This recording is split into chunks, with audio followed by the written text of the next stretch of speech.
Assalamualaikum warahmatullahi wabarakatuh. Alhamdulillah, puja dan puji kita kehadirat Allah Subhanahu wa taala selalu kita panjatkan dengan penuh keyakinan Dia mendengar, Dia mengetahui dan Dia akan membalas dengan memenuhi segala kebutuhan kita. Dan juga kita panjatkan salam hormat kita, salawat dan taslim kepada Nabi besar Muhammad sallallahu alaihi wasallam sebagai bentuk kepatuhan kepada Allah yang telah memerintahkan untuk mengucapkan salam hormat kepadanya.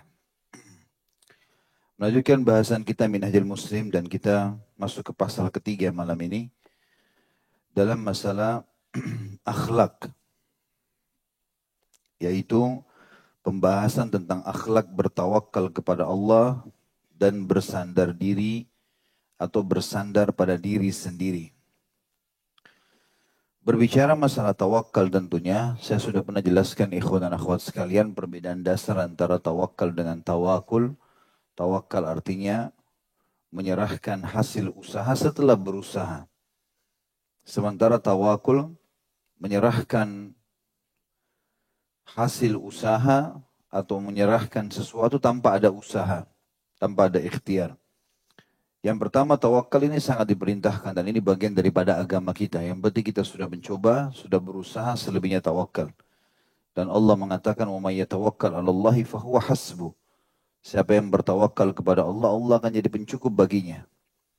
Salah satu akhlak yang mulia bagi seorang muslim adalah selalu bertawakal. Menyerahkan segala hasil upaya dia kepada Sang Pencipta Allah. Yang penting yang sedang dia upayakan adalah sesuatu yang dibolehkan dalam agama dan dianjurkan. Kalau sesuatu itu haram, maka tidak ada tawakal tentunya. Misalnya orang mau pergi berzina sambil dia mengatakan starter mobilnya tawakal tu Allah. Nggak bisa. Dia mau mencuri, mau berbuat dosa, nggak ada tawakal di situ. Tapi kalau dia mau umroh, dia mau silaturahim keluarga, mau memulai mencari rezeki, menjalin ukhuwah dengan saudaranya muslim, maka itu dia mengatakan bismillahirrahmanirrahim. Sambil dia jalan, sambil dia bertawakal. Ya, itu yang dimaksud dengan tawakal. Dan yang dimaksud dengan bersandar pada diri sendiri di sini adalah bagaimana seseorang muslim menggali, mengorek, ya, mengembangkan potensi dirinya. Banyak orang ikhwah akhwat sekalian, dia mengurung dirinya sehingga potensi dia hilang.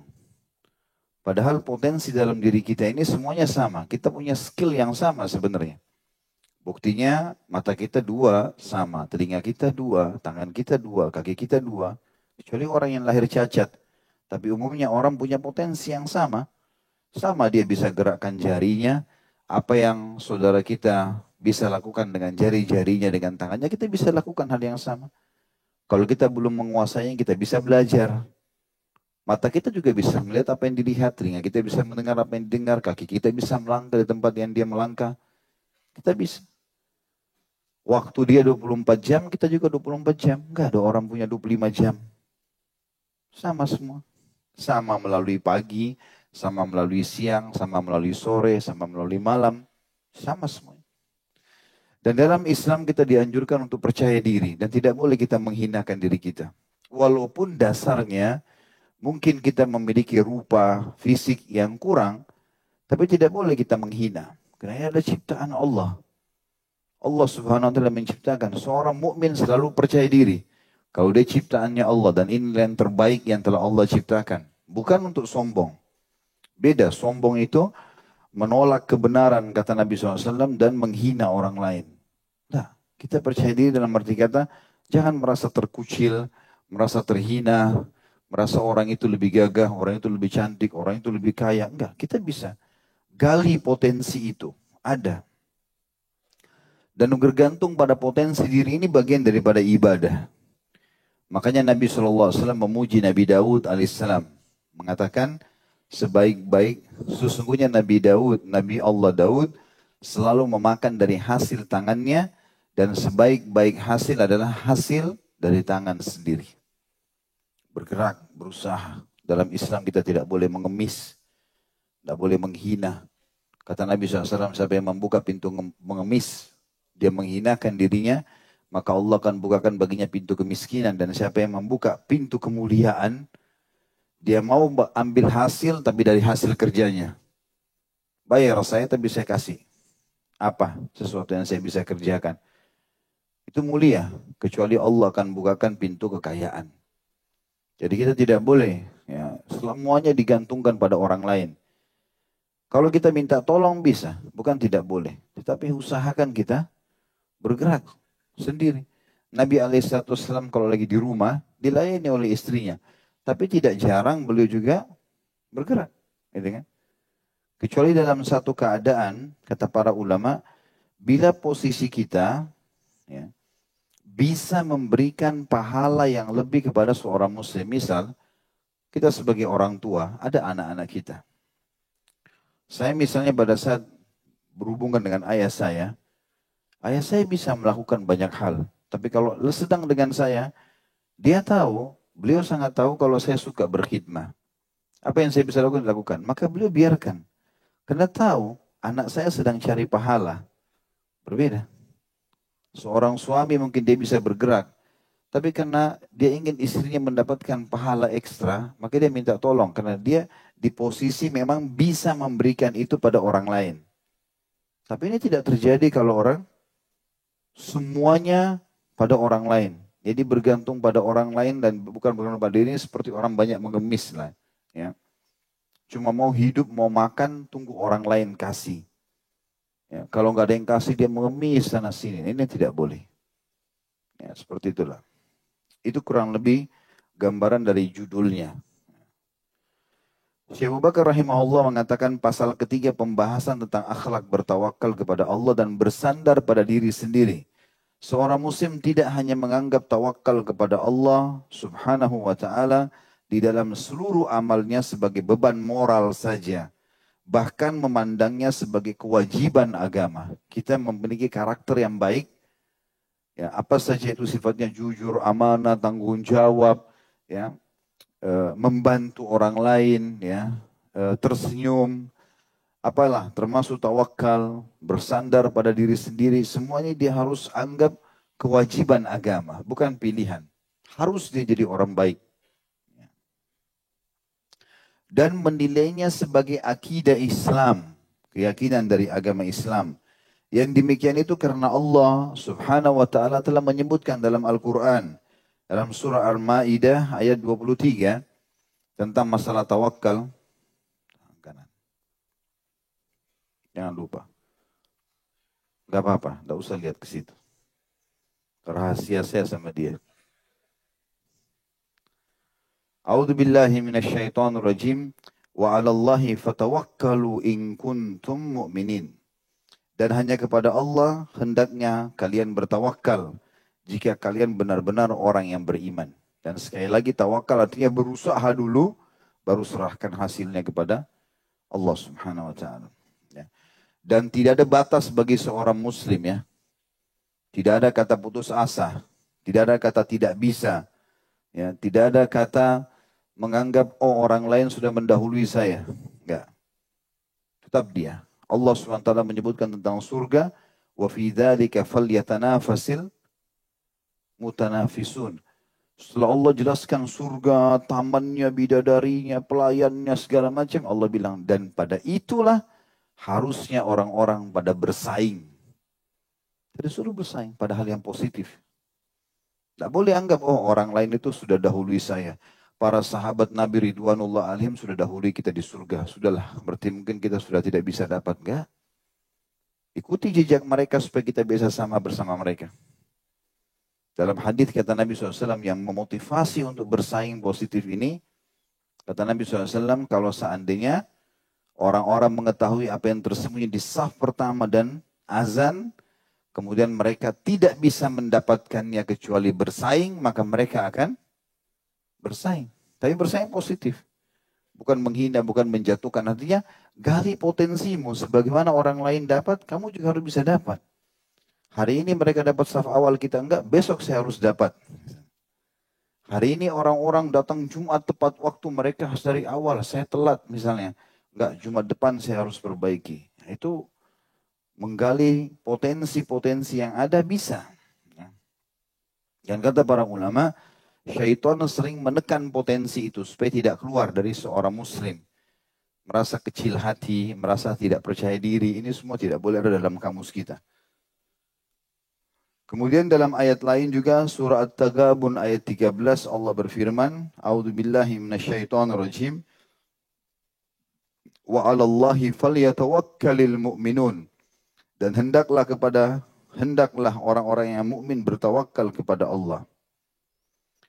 Karena itu tawakal secara mutlak karena Allah Subhanahu wa taala adalah bagian dari akidah orang yang beriman kepadanya Subhanahu wa taala. Seorang muslim di saat beribadah kepada Allah dengan bertawakal kepadanya dan menyerahkan dirinya sepenuhnya kepada Allah tidak sama dengan tawakal yang difahami orang-orang yang tidak mengerti tentang Islam, yang memusuhi akidah kaum muslimin. Mereka menganggap tawakal adalah murni kalimat yang diucapkan lisan tanpa kesadaran hati. Cukup menghiasi bibir tanpa dimengerti oleh akal, tanpa direnungkan oleh fikiran, menyampingkan sebab ya, kausalitasnya serta meninggalkan usaha. Mereka cukup dan puas di dalam kehinaan dan kerendahan di bawah syiar tawakal kepada Allah. Menurut anggapan mereka dan rela atas perjalanan takdir, padahal tidaklah demikian, sama sekali tidak. Jadi ada orang yang mengatakan, saya miskin, ya sudah, ini sudah nasib saya, tawakal Allah. Sampai umur 4 tahun belum nikah-nikah. Kayaknya saya melamar selalu gagal, tawakal Allah. Dia vakumkan dirinya. Ya. Padahal orang semua ditolak, banyak orang yang ditolak. Ya.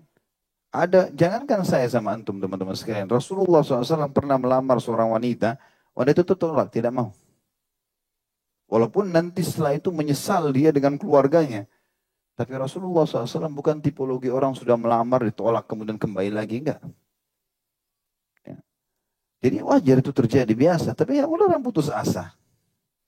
Tetap dia harus jalan. Selama itu adalah prestasi yang dianjurkan untuk dia kejar pahalanya, dia harus terus maju. Tawakkal Allah. Itu yang dimaksud di sini. Jadi ada orang begitu ya, menggantungkan nasibnya di bawah simbol atau bendera tawakal, padahal sebenarnya tidak begitu. Mereka anggap ini nasibnya, padahal sebenarnya bisa dia ubah. Tidak ada dalam konsep agama Islam, teman-teman, nasib nggak bisa berubah. Itu nggak ada. Karena Allah mengatakan dalam Al-Quran, kekal ditelawakan oleh orang beriman. A'udzubillahi minasyaitonirrajim. Innallaha la yughayyiru ma biqaumin hatta yughayyiru ma bi anfusihim. Allah tidak akan mengubah nasib satu kaum sampai mereka mencoba mengubah dirinya dulu. Baru Allah ubah. Berapa banyak orang kemarin miskin, tapi karena dia mau berubah, Allah jadikan dia kaya. Berapa banyak tadinya orang bodoh, jadi orang pintar.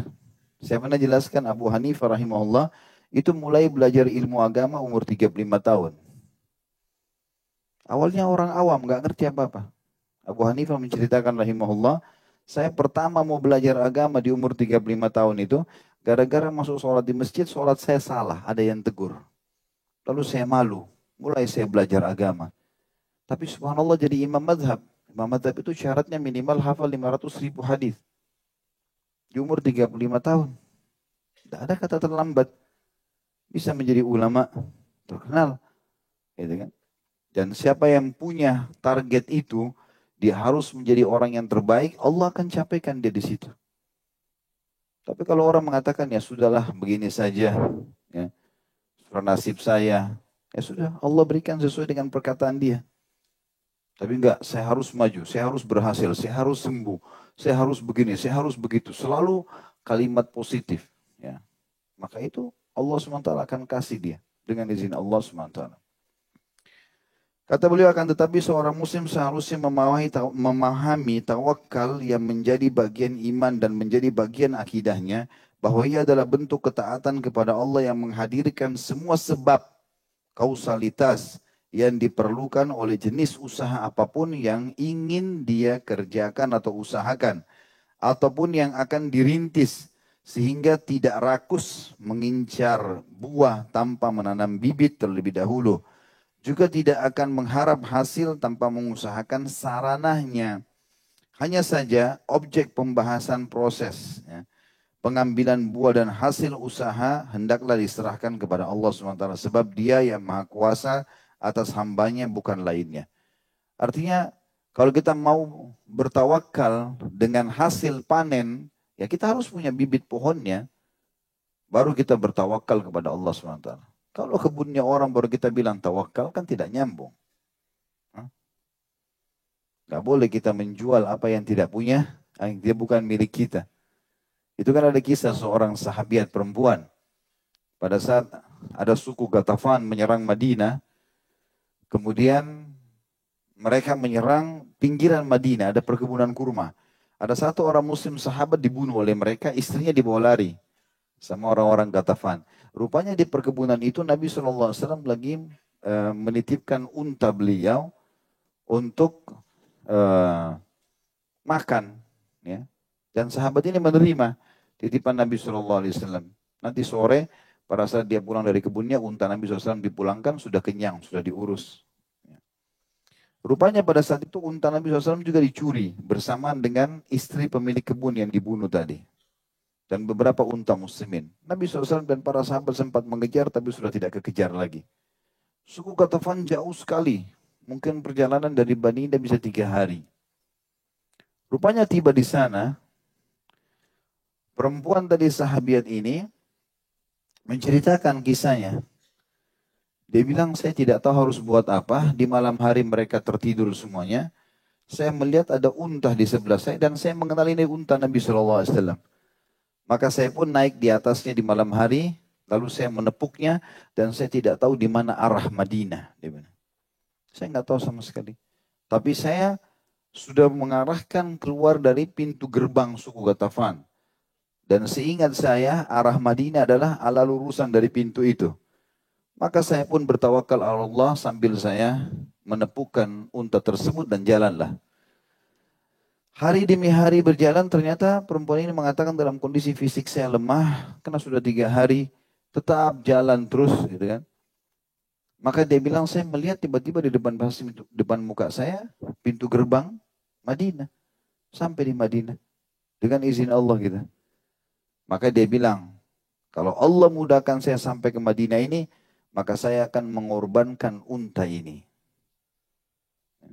Sampai kepada Nabi SAW, dia ceritakan, ya Rasulullah begini kejadiannya. Nabi SAW mengatakan, Alhamdulillah yang telah menyelamatkan kau.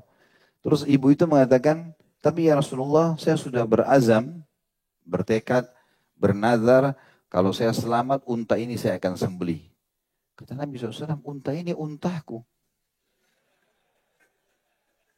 Bagaimana bisa kamu sembelih yang bukan punyamu? Tidak boleh orang mengambil yang bukan haknya. Mau bertawakal pada yang bukan haknya. Tidak boleh. Keluarlah sebuah hukum dalam kaidah fikih itu. Tidak boleh orang mengeluarkan apa yang bukan haknya. Ya kan? Itu hak dia. Kita akad, nanti sebagai bayarnya adalah mangganya tetangga saya. Tidak boleh. Seperti itulah. Jadi itu keliru tempatnya ya. Kata beliau, maka tawakal menurut orang Islam adalah amalan dan harapan. Dengan ketenangan hati dan ketentraman jiwa, serta keyakinan yang kuat bahwa apa yang dikehendaki Allah pasti terwujud, dan apa yang tidak dikehendakinya tidak akan terwujud. Dan bahwasanya Allah tidak menyia-nyiakan pahala orang-orang yang berbuat baik. Seorang muslim di saat meyakini sunnatullah di alam dunia ini, artinya peraturan yang Allah sudah tentukan, kemudian mempersiapkan sarana yang diperlukan untuk usahanya, mengerahkan segala kemampuannya di dalam mempersiapkan dan melengkapi sarana prasarana, dia tidaklah meyakini untuk selama-lamanya bahwa sarana prasarana itulah yang menjamin tercapainya tujuan dan hasil yang diperolehnya. Sama sekali tidak. Tidaklah demikian, namun mengusahakan sarana prasarana di dalam pandangannya tidak lebih dari melaksanakan perintah Allah dalam berusaha. Sebagaimana dia memenuhi kewajiban lainnya yang dia perintahkan atau Allah perintahkan atau meninggalkan larangannya. Adapun perolehan hasil dan kebahagiaan yang didambakan sepenuhnya diserahkan kepada Allah Subhanahu wa taala, sebab dialah yang maha kuasa atas itu semua. Bukan selainnya, dan yang terwujud hanyalah yang dia kehendaki. Sedang yang tidak dia kehendaki tidak akan terwujud. Berapa banyak orang bekerja keras yang tidak menemukan hasil usaha kerasnya. Dan berapa banyak orang yang menanam dan tidak memetik buah tanamannya. Karena dia tidak bertawakal. Artinya, ini ya Allah, aku sudah berusaha, aku sudah serahkan kepadamu. Baik itu hasil pekerjaan, hasil usaha, perjalanan, pernikahan, dan seterusnya. Semuanya ditawakalkan kepada Allah SWT. Dan Allah pasti memiliki yang terbaik. Asal dia mengucapkan kalimat tersebut. Tawakkaltu ala Allah. Dan kita sudah tahu doa keluar rumah. Kalau seseorang kata Nabi SAW mengucapkan pada saat keluar Bismillahi. Tawakkaltu ala Allahi la hawla wa la quwata illa billah. Maka syaitan yang bertemu dengannya akan berkata pada teman-temannya syaitan lain. Bagaimana kita bisa menggoda orang ini sementara dia telah bertawakal kepada Tuhannya. Berpasrah. Allah sudah lindungi dia. Kata beliau dari sini, maka pandangan seorang muslim tentang sebab atau sarana adalah bahwa tersandar kepada sarana atau sebab semata dan mengandalkannya sebagai satu-satunya yang mewujudkan cita-cita adalah kufur dan syirik. Yang seorang muslim berlepas diri dari keyakinan demikian. Ya, mirip seperti cerita Qarun, ya. Dulunya orang miskin, lalu kemudian dibantu oleh Nabi Musa alaihissalam, lalu kemudian dia maju. Atau setelah berhasil, ya, dia malah kufur.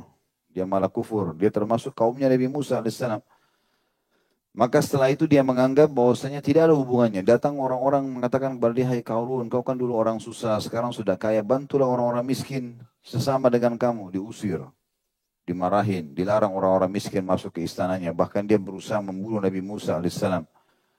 Maka dia waktu ditanya, bagaimana bisa kau sombong seperti itu? Dia bilang, ini hasil ilmu saya. Saya belajar maka saya jadi kuasain. Syekh Abu Bakar rahimahullah, kalau ada orang seperti ini mengatakan, ada orang mengatakan seperti ini, kata beliau termasuk kekufuran. Karena dia anggap dirinya yang memiliki potensi. Padahal Allah SWT yang memudahkan buat dia. Semestinya dia kembalikan kepada Allah. Walaupun dia hebat dari sisi ilmu, tapi kalau Allah belum menginginkan, maka dia tidak akan mendapatkannya. Dan sempurnanya tawakal itu adalah setelah kita serahkan kepada Allah, apapun keputusannya kita terima dan kita yakin itu adalah yang terbaik. Kita sudah melamar kerjaan, melamar seorang wanita, berusaha safar, mengobati anak, apalah yang kita lakukan, orang yang sakit, kita sudah berusaha memperbaiki hubungan sama seseorang, apa saja, maka tawakal kepada Allah. Harus kita serahkan kepada Allah. Apapun hasilnya kita harus yakin, oh itu yang terbaik. Asal kita sudah bertawakal kepada Allah SWT. Ia juga meyakini bahwa meninggalkan sarana atau sebab yang diperlukan untuk usaha apapun dan mengosongkannya padahal dia mampu untuk menyiapkan dengan mewujudkannya adalah kefasikan. Kalau ada orang sebaliknya tidak ikhtiar sama sekali, tidak ada sarana prasarana, tidak menanam bibit lalu mengharapkan hasil, maka ini adalah kefasikan, pelanggaran juga dalam agama Islam. Nggak boleh.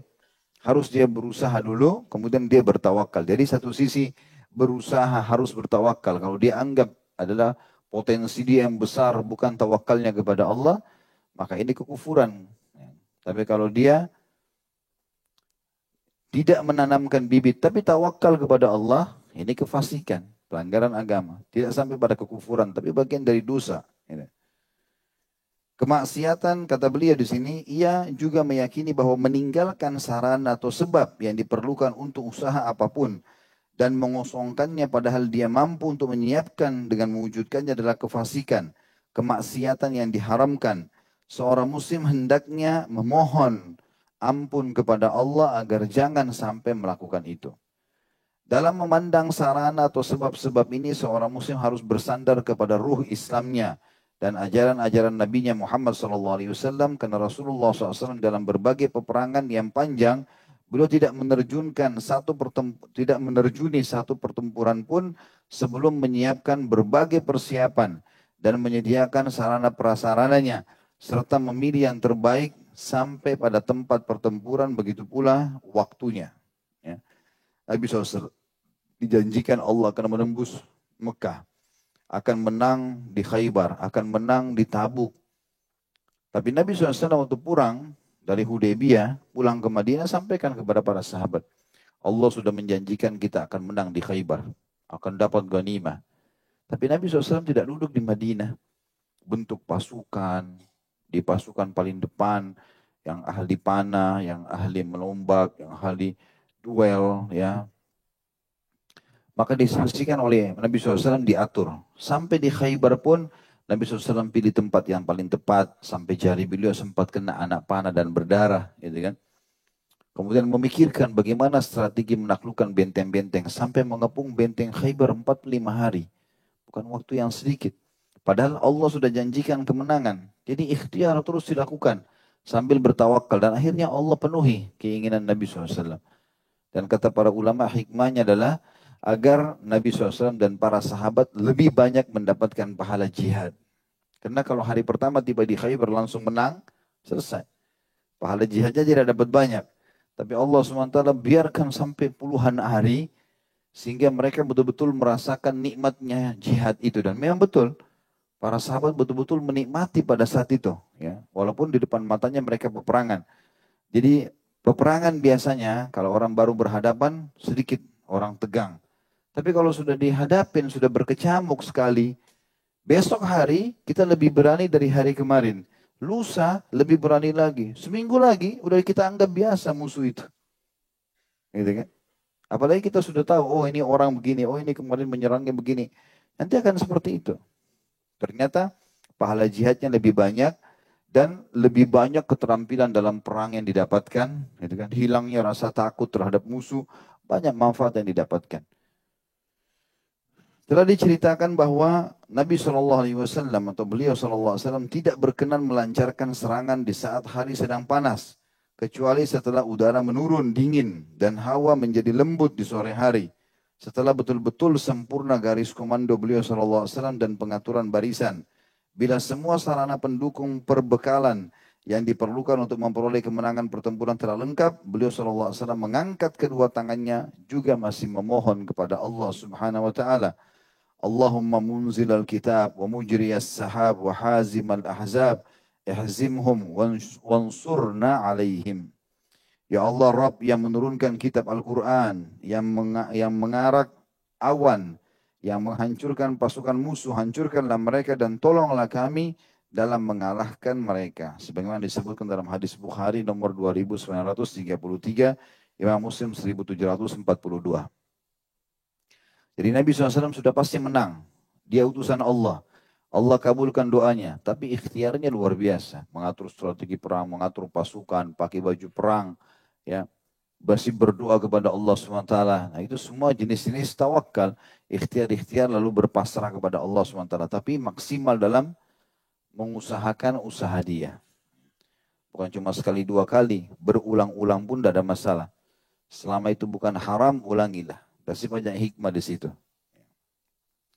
Demikianlah petunjuk beliau SAW dalam menghimpun sarana dan sebab-sebab yang bersifat materi dan yang bersifat rohani.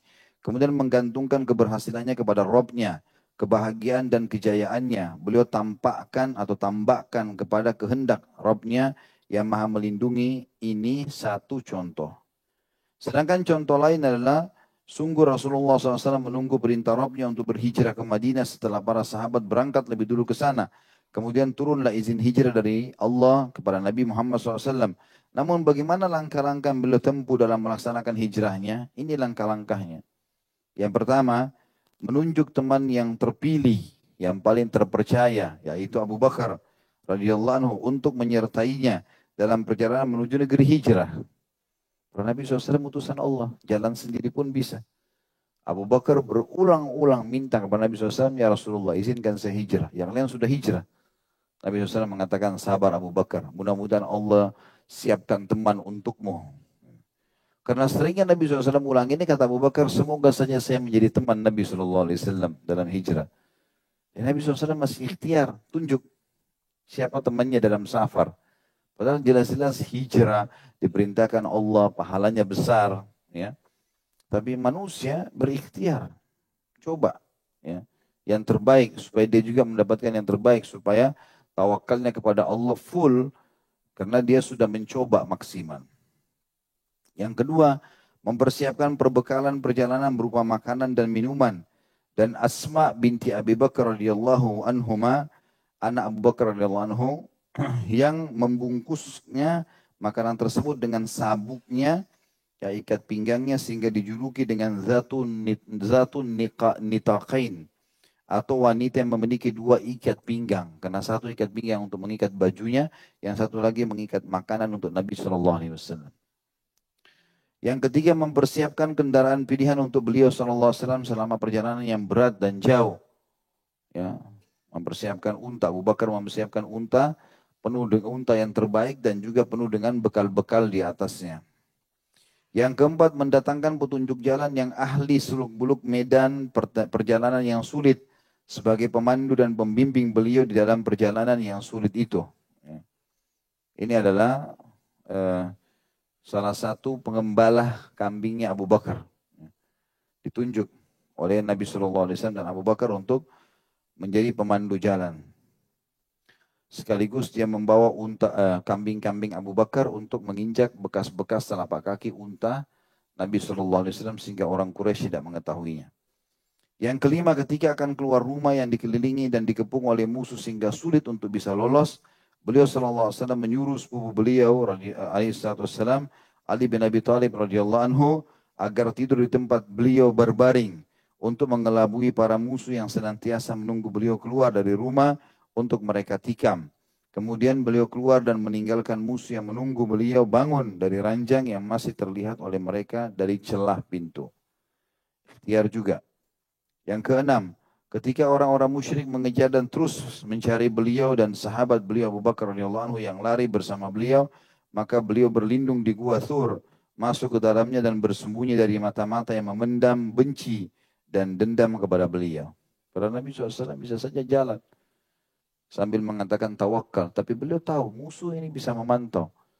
Maka tawakalnya diikuti dengan menyiapkan sarana prasarana, ya, ikhtiar.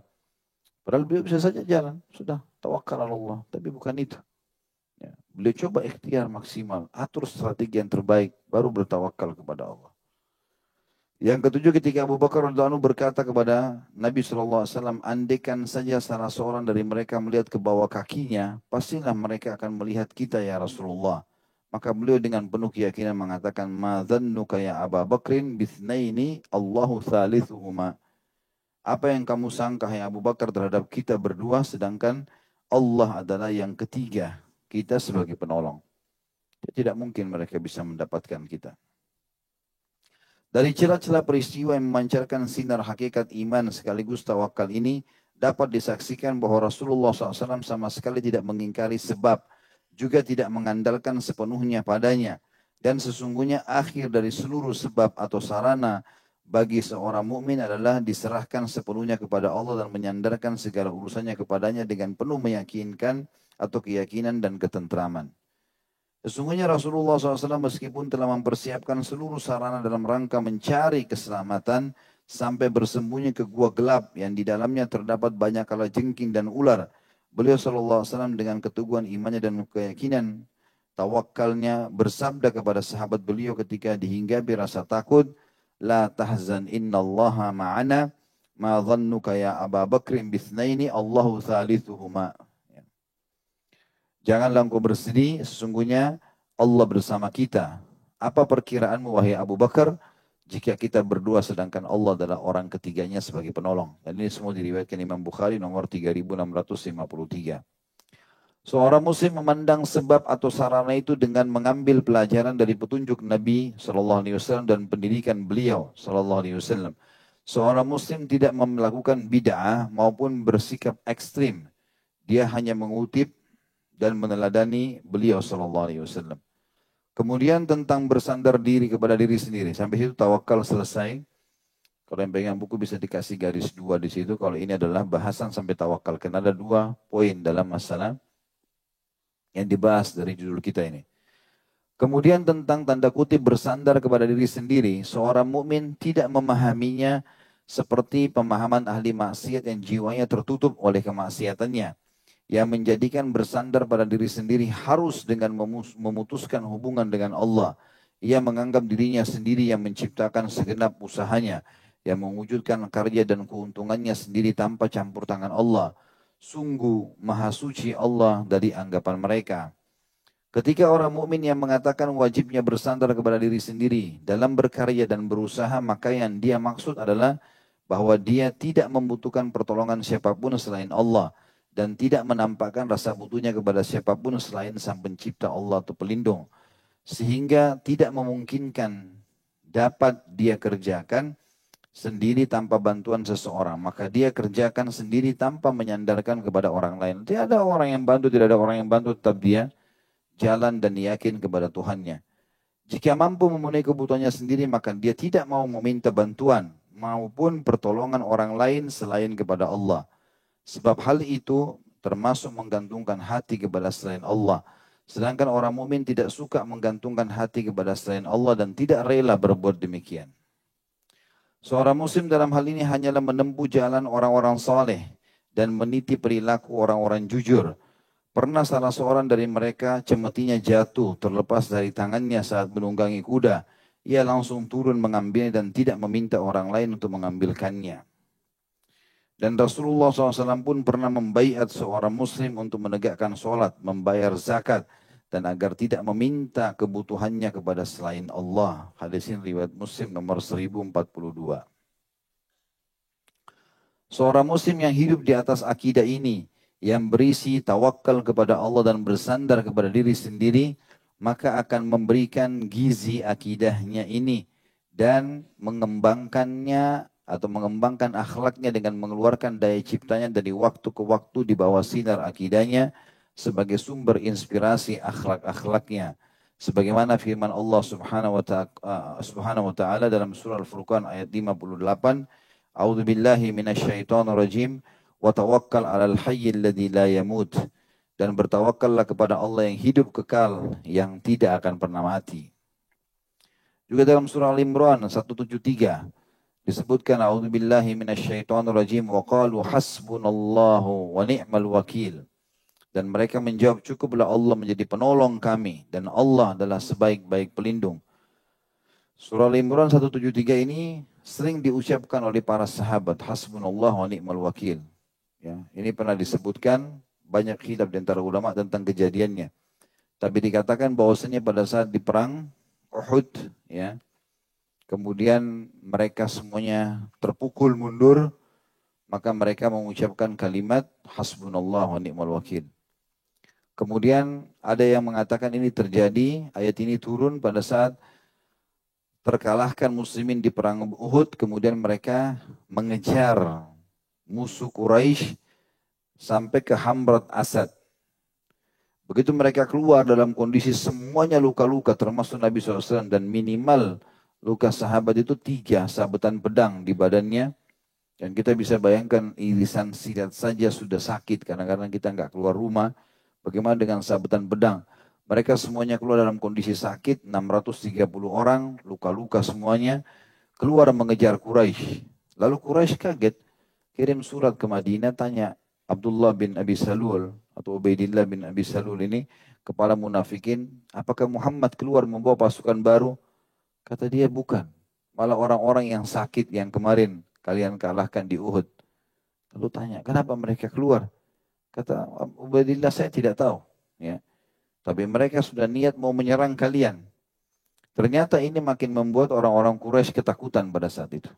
Mereka ketakutan, kok bisa orang dikalahkan kemarin bisa melawan sekarang. Gitu. Maka dengan kejadian tersebut, mereka mengirim beberapa orang yang ahli berbicara, mendekati pasukan muslimin, lalu mengangkat suara dengan keras sambil mengatakan, kalian mau mengejar Quraisy. Quraisy masih punya 2.800 pasukan. Ya. Bahkan hampir 2.900-an ya. Karena korban Quraisy pun sekitar kalau tidak salah 70 orang. Maka kalian akan dikalahkan oleh Quraisy. Quraisy sekarang sudah makin kuat dan mereka akan menuju kepada kalian untuk menakut-nakuti. Tapi orang mukmin sudah ikhtiar. Nabi SAW sudah keluar. Perintah Allah untuk keluar. Pasukan sudah siap untuk berperang. Maka mereka serentak mengatakan hasbunallah wa ni'mal wakil. Dan kalau kita baca lanjutan-lanjutan ayat ini akan ditemukan bagaimana Allah Subhanahu wa taala menanamkan ketentraman dalam hati mereka karena mereka bertawakal kepada Allah setelah ikhtiar. Setelah ikhtiar. Juga Nabi SAW bersabda tentang masalah hadis Nabi SAW yang diriwayatkan oleh Imam Tirmidzi nomor 2344 dan ini dihasankan, ya. Yang bunyinya kata Nabi SAW, "Lau annakum tatawakkaluna 'ala Allah haqqa tawakkulihi la ruziktum kama yurzaqut tayru tagdu khimasan wa taruhu bitana." Jika kalian betul-betul bertawakal kepada Allah atau kalian bertawakal kepada Allah dengan sebenar-benar tawakal, maka pasti kalian atau kamu akan dianugerahi rezeki sebagaimana burung diberi rezeki. Berangkat pada pagi hari dengan perut kosong dan pulang di sore hari dengan perut yang penuh. Kalau teman-teman yang menganggap tidak punya makanan, tidak punya pakaian, yakinlah bukan cuma kita sendiri, ada makhluknya Allah yang lain. Mereka ikhtiar, mereka mencoba, berusaha, gitu kan? Maka tidak boleh kita vakum. Jalan, tawakal Allah. Pepatah bahasa Arab mengatakan taharrak fa inna fi harakati barakah. Bergerak, coba, usaha. Gali potensi kita. Karena di setiap gerak-gerik itu dan usaha itu ada berkah. Ada berkah.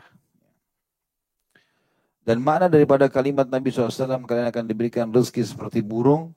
Ya, dan memang burung umumnya tidak punya stok makanan. Ya. Kenapa burung yang dijelaskan di sini? Karena burung tidak pernah punya stok makanan di sarangnya. Umumnya. Apa yang dia dapat hari itu dimakan hari itu. Besok dia cari lagi. Makanya burung yang diberikan gambaran. Kita akan jalan di muka bumi ini teman-teman sekalian. Tinggal tugas kita ikhtiar, memilih, menikmati, bersyukur. Allah SWT akan berikan. Dan makna daripada kalian akan dipenuhi kebutuhan kalian sebagaimana burung yang keluar pagi hari sampai sore hari, kata sebagian ulama adalah sepanjang hidupnya akan seperti itu. Asal dia bertawakal kepada Allah Subhanahu wa ta'ala. Seorang muslim bila keluar dari rumahnya hendaknya mengucapkan kalimat yang masyhur dalam hadis riwayat Tirmidzi. Sebagaimana Nabi SAW mengatakan, Bismillahirrahmanirrahim, la hawla wa la quwata illa billah. Dengan menyebut nama Allah, aku bertawakal kepada Allah, tidak ada daya dan kekuatan melainkan dari Allah. Maknanya adalah, hadis Nabi SAW yang berbunyi, siapa yang membaca ini pada saat keluar dari rumahnya, maka syaitan kalau bertemu akan berkata pada teman-temannya, tidak bisa lagi kita mengganggu orang ini, atau bagaimana kita mengganggunya sementara dia sudah bertawakal kepada Tuhannya. Juga sabda Nabi SAW kepada atau tentang 70 orang yang dijamin masuk surga tanpa hisab. Riwayat lain 700.000. Ya. Dan juga tanpa siksaan. Ciri-ciri mereka dalam hadis Bukhari nomor 5705 dan Imam Muslim 220. Humul ladina la yastarquna wa la yaktawuna wa la yatatayyaruna wa ala rabbim yatawakkalun. Mereka adalah orang-orang yang tidak minta dijampi-jampi, ya, tidak berobat dengan besi panas, tidak pula bertatayur atau pesimis dengan keberadaan binatang, burung dan lain-lain, dan mereka bertawakal kepada Rabb mereka. Jadi di sini tentu disebutkan ya masalah yastarqun, terjemahan yang juga dipilih oleh sebagian besar ulama adalah mereka minta dijampi. Jadi bukan ruqyah syariah. Sudah pernah kita jelaskan ini. Kalau ruqyah syariah itu sunnah. Nabi SAW perintahkan, bahkan diajarkan lafaz-lafaz ruqyahnya. Ya, jadi semestinya kita memahami yang dimaksud di sini adalah secara etimologi.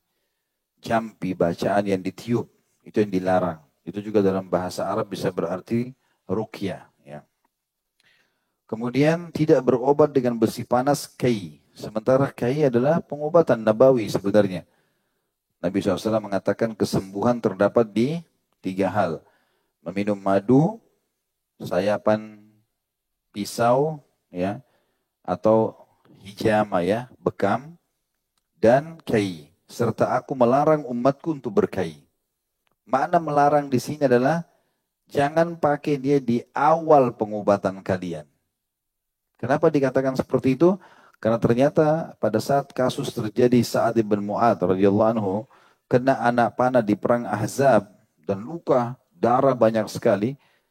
Dan itu terjadi di perang Ahzab di tahun 5 Hijriah. Ya, tinggal 4-5 tahun lagi atau 5 tahun lagi Nabi SAW meninggal dunia.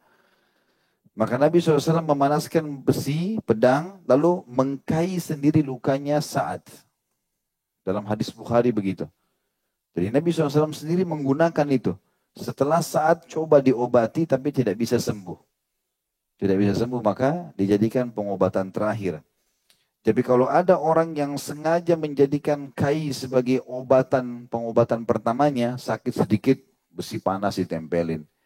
Itu kan biasa dipakai juga kalau orang stroke, ya. Orang stroke, ya, jaltah orang Arab bilang, maka itu umumnya pakai kai. Karena biasanya sudah coba dengan suntikan, dengan obat tidak bisa, maka digunakanlah besi-besi panas ini. Jadi larangan di sini adalah larangan orang yang menjadikannya sebagai keseharian. Karena itu juga kai, orang kalau sudah biasa besi panas ditempelin, dikagetin aja ya, itu kai. Biasanya di telapak kaki, telapak tangan, di bagian kepala, itu disentuhin, diangkat. Jadi seperti dikagetin saja. Bukan besi panasnya ditempelin terus. Terkelupas kulitnya nanti. Nah biasanya orang kalau sudah kena kai, menurut orang-orang yang sudah melakukannya, itu seperti ada kenikmatan tersendiri. Seperti orang kalau biasa cabut rambut di kepalanya misalnya. Awalnya sakit, tapi kalau dia terus lakukan, nanti dia sudah merasa ada kenikmatan ya. Iya nggak? Betul nggak? Sama ngupil. Siapa yang biasa ngupil di sini? Awalnya malu, lama-lama jadi asyik dia. Orang terbiasa meludah, orang terbiasa itu jadi terbiasa. Biasanya kai ini menurut orang yang melakukannya itu memang dia punya pengaruh. Makanya dilarang kalau jadikan sebagai pengobatan pertama. Yang ketiga bertatayur, pesimis dengan keberadaan binatang atau burung. Saya sudah pernah jelaskan ini orang-orang Arab biasa kalau mau safar dulu burungnya dilepaskan. Kalau ke arah yang dia mau safar berarti dia akan selamat. Kalau lawan arah berarti dia akan celaka. Atau mereka melihat burung, kayak di Indonesia sering kalau lihat burung hantu. Kita yang namakan itu burung hantu, tidak ada namanya burung hantu dalam bahasa lain barangkali ya. Kenapa? Karena mukanya dianggap serem, dianggap burung hantu. Padahal ciptaan Allah subhanahu wa ta'ala. Maka kalau dia lihat burung hantu, oh ini berarti ada kematian. Lihat burung gagak, ini nanti akan ada ini. Dengar suara cecak, ya, atau suara tokek, ya. Saya pernah waktu kecil ingat dulu ada teman-teman saya bicara gitu. Kalau tokek ini dihitung, beruntung, tidak beruntung, beruntung. Pas berhenti tidak beruntung, nah tidak beruntung. Ini masuk tatayur ini. Nah, ada hubungannya tokek kebetulan lagi gatal lehernya mau bicara. Dia lagi mau ngeluarin suara, apa hubungannya kita hitung nasib di situ. Nah, atau apalah mungkin di kampung antum pengalaman ada macam-macam. Ya, suara kucing lah kalau tengah malam, suara ini, macam-macam ya. Tidak boleh semua, ini tatayur namanya. Nggak ada hubungannya. Kucing itu kebetulan memang bersuara di malam hari, mungkin dia cari anaknya, ya. Mungkin dia lapar, antum keluar kasih ikan, dia diam. Oh, tapi ini kucing teriak begini malam-malam, apalagi malam kliwon, pasti ada begini dan begini. Jadi tidak boleh, ya. Karena itu masuk dalam tatayur. Karena itu memang dikatakan pesimis dengan keberadaan binatang ataupun burung. Binatang umumnya. Ya. Orang menganggap apalah ada di rumahnya dianggap berbahaya. Seperti juga orang anggap ada kupu-kupu nanti ada tamu. Hah? Begitu ya. Saya pernah dengar dulu. Alhamdulillah saya tidak berkeyakinan begitu. Ya. Tapi ada orang berkeyakinan tidak ada hubungannya. Tamu akan ada kupu-kupu kebetulan lolos masuk ke rumahnya dianggap ada tamu. Kalau tamunya tidak datang gimana? Ya. Dan yang terakhir ini saksi bahasan kita adalah mereka bertawakal kepada Rabb mereka. Dan dari awal tadi kita sudah jelaskan tawakal harus punya sarana prasarana, harus ada ikhtiar, baru dia tawakal. Dan selama dia belum dapatkan hasilnya jangan putus asa. Terus saja, gitu kan. Selama itu baik terus berusaha. Gagal usaha di satu jenis, jangan tinggalkan semua usaha. Enggak, coba di usaha lain, coba lagi di usaha itu. Mungkin yang ketiga kali baru berhasil, mungkin yang keempat kali. Ya. Ada orang meramar langsung ditolak, mungkin karena dia belum dikenal. Coba lamar yang kedua kali.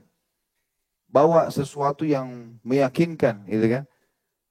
Harus siap banyak apa data-data yang kita butuhkan. Tawakal.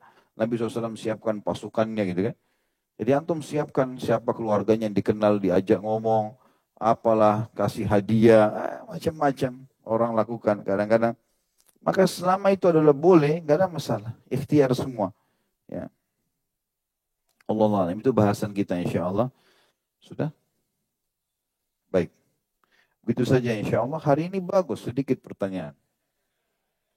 Sudah bertawakal Allah semua, Masya Allah. Baik kalau gitu. Insya Allah malam ini kita tutup dulu. Kita ketemu lagi di Senin akan datang dengan bahasan yang lain dalam masalah bab akhlak. Semoga Allah SWT menjaga kita di atas akhlak yang mulia dan juga kita mendapatkan apa yang dijanjikan oleh Nabi SAW, surga tertinggi dengan akhlak yang mulia tentunya. Dan semoga semua apa yang kita pelajari dimudahkan oleh Allah untuk bisa diamalkan dan juga berpengaruh pada kehidupan kita dan orang di sekitar kita insya Allah dan menjadi penyebab bertambahnya derajat kita di surga. Subhanakallahumma bihamdika asyhadu an la ilaha illa anta astaghfiruka wa atubu ilaik. Wassalamualaikum warahmatullahi wabarakatuh.